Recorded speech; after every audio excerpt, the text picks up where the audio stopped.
réaliser l'écrit. L'écrit n'a pas beaucoup de valeur. L'écrit est une transcription de l'oral. Et quelque part, l'oral n'a pas à être asservi à l'écrit. Il peut le dépasser. Et par conséquent, la dictée est un acte un petit peu aberrant, puisque c'est une façon de réduire l'oral à l'écrit, alors que l'apprentissage de la lecture devrait être au contraire de passer de l'écrit à l'oral.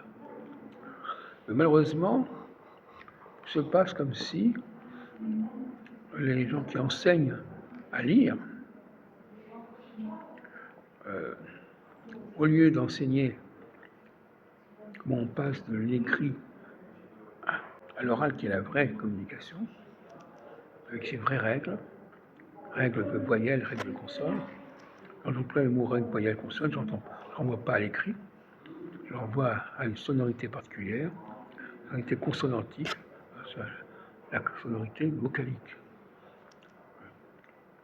Eh bien,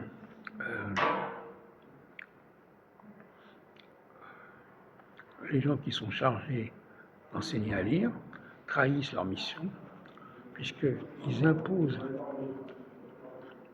à l'élève de s'aligner sur l'écrit. C'est le contraire. C'est l'écrit qui s'aligne sur l'oral. Donc, il faut retrouver la liberté, il faut se libérer de l'emprise de l'écrit, qui est quelque chose de tout à fait négatif. Et il faut bien comprendre que le terme voyelle et consonne peut être compris dans un sens nouveau. La consonne, c'est ce qui va amorcer le processus, et la voyelle, c'est ce qui va le clôturer. Donc ce n'est pas une question de lettres, une question de son. Le son consonantique est un son très particulier, qui est fait de consonnes, justement. Le son consonantique est contrebalancé à la fin de la phrase, à la fin du mot, par le son vocalique. Mais il ne faut pas chercher à se cantonner à la notion de consonne et de voyelle. Le cas classique, c'est la diphtongue.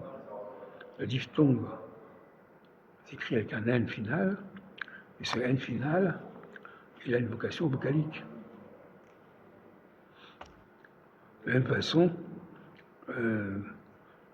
les formes consonantiques en début de phrase, en début de mot,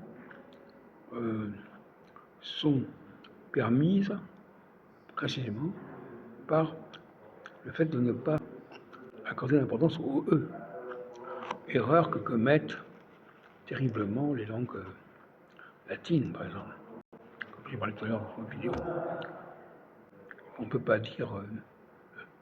remplacer le ne français par un no, pas prononcer le français par un lo, pas prononcer, etc.